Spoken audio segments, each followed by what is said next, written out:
welcome back to the channel. My name's Leanna, and today I'm going to have a bit of a different talk. As you can see, my voice isn't all that great, so I'll try and keep the mic close. I've actually been debating for the last 36 hours or so if I was even going to make this post. But I think full transparency is probably one of the best ways that we can all bond together. And it proves that, I hope it'll prove anyways, that recovery is an ongoing process for life. So it's not been a great week. I had an argument with my psychiatrist on Monday about going back to work. Nothing really bad. He just bombarded me with a load of questions really fast that I wasn't expecting, didn't have answers to, and had a full-blown sobbing panic attack on the phone with him. I then slept for the next 2 days. And on Thursday, I went out to get some groceries. The cat needed some food. And I just already wasn't feeling great, I mean, like, I could have gone out at 8 in the morning to go and get the stuff, and it was almost 7 at night before I did, because I just didn't want to do anything. I had all of these, what this little Irish lady told me, stinking thinking messages running through my head all day. And it's been a long time since I've actually been that down. Like, just down. I could have burst into tears in seconds just with one thought. Just, I don't know, it's just bad. Anyways, I went and I got the groceries. Nothing bad happened. It was great. Came home. I stopped off to get cat food, and on the way home, I just burst out into tears, and I just realized I just don't want to be here anymore. And I choked up. And it wasn't really like any particular reason. It wasn't anybody's fault. It wasn't anything that happened. I mean, this is 4 days after my doctor's call. Sorry, I'm trying to keep the tears back. Anyways, so I bawled my eyes out all the way home. And I just thought, you know what, I don't know how much longer I can do this. Like, everything looks well and good most of the time. And for the most part, it is well and good for the time. Every once in a while, one of these days gets thrown in there. So, anyways, I came inside, and put the groceries away, and I was sitting there and I was thinking, mostly because I do this. So first I thought, I wonder how that would impact anybody else or impact my own message, or, what does it actually say? And I was thinking, I don't talk to my oldest daughter, she's 26. I haven't spoken in 10 years. I don't talk to my father, who's 90 years old. I don't know how long he'll be lasting, but so we don't talk. I don't talk to his wife. My middle daughter right now is just on some sort of shit kick. Rage induced, I don't know what, but I'm at the top of her list apparently. And then I met my son at Christmas, which is the first time I'd seen him in about a year, and actually things with him have been going really well, and there's kind of a secret story with him. He gets a little embarrassed by it, but anyways, he doesn't watch this, so that's fine. So I came in and I had a coffee, and I put the coffee down. And it just sat and stared at the wall for a bit, having all these, visions go through my head. And I remember telling the my counselor, probably about 6 months ago, I said, you know what, I don't see me here in 2 years. She said, what do you mean? And I said, yeah, like everybody has, oh, you know what, when I turn 50, this is going to happen. You know, maybe I'll move up north when I retire, maybe this, maybe that. I said, I don't have any of those. Like, if you were to ask me what I saw in 2 years, it's nothing. Absolutely nothing. And she said something that I thought was probably the right thing to just say. She said, I can change. And I said, yeah, you're right, it can. It's 2 years, so. Anyways, I heard my phone beep. And through the tears and everything like that, I picked it up. And it was my son. And he wanted to tell me how excited he was because he has a date next weekend. And I lost it. I just started bawling.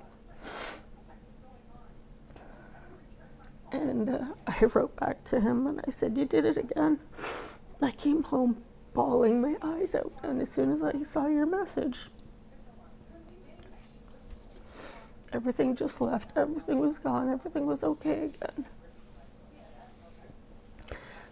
That's a lot of pressure to put on one person. I know that. It really is.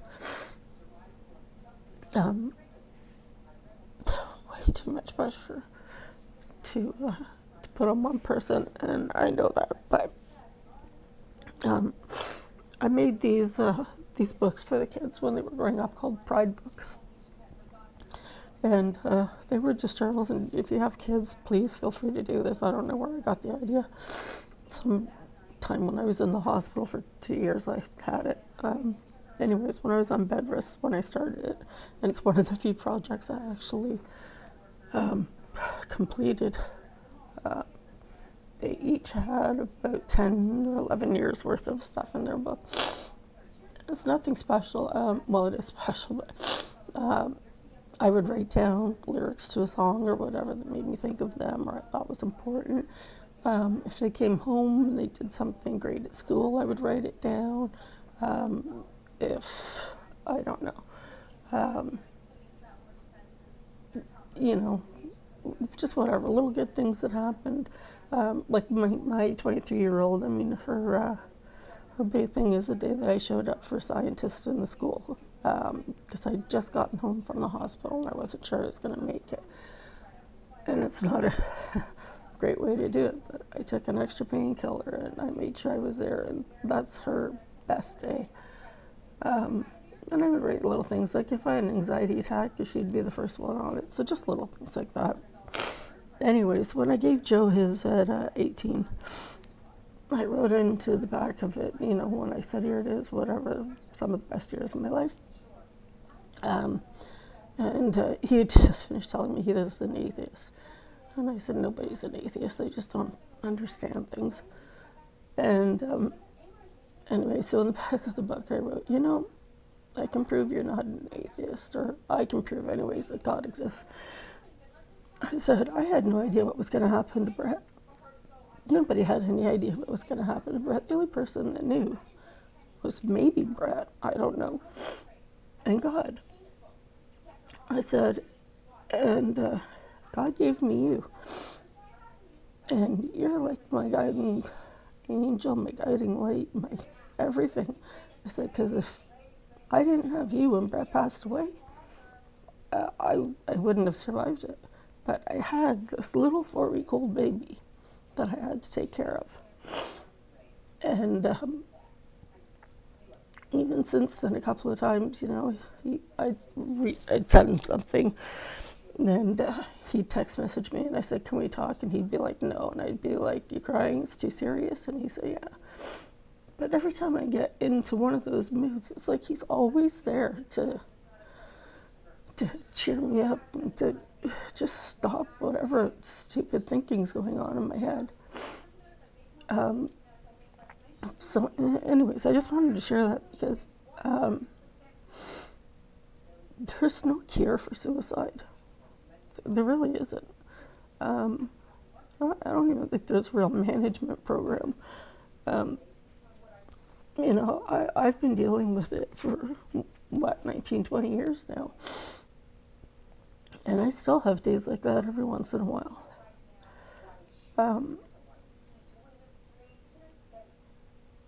it's not it's not a lack of willpower. It's not like greed. It's not like I don't have what I want. It's not like, I don't have the friends I want. So-and-so to invite me to this or that, whatever. Nobody calls anymore. My kids don't like me. I'm divorced, blah, blah, blah. I do have money. I don't, like, it's none of that stuff. So I don't really know what it is, but, excuse me, I have to take a drink. So I don't really know what brings it on. I mean, it's probably a multitude of things that does bring it on, but anyways, I just want you to know that I am sorry you all don't have my son, because he's my little warrior now.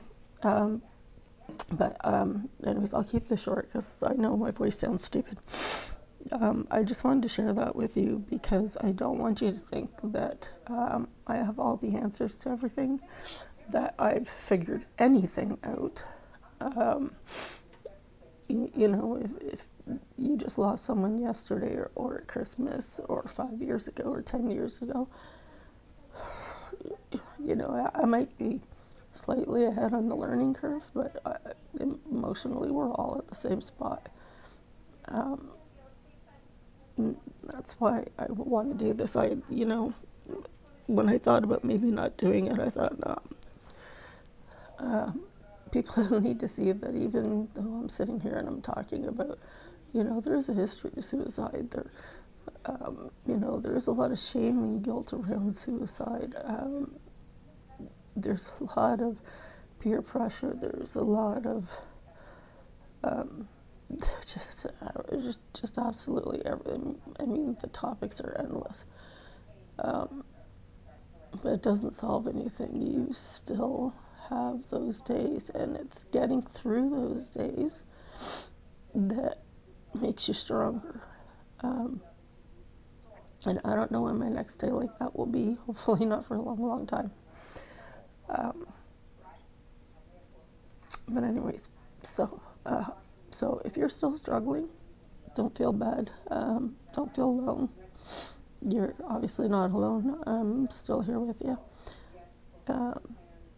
If you ever need to talk to somebody, I think the numbers are at the bottom of this.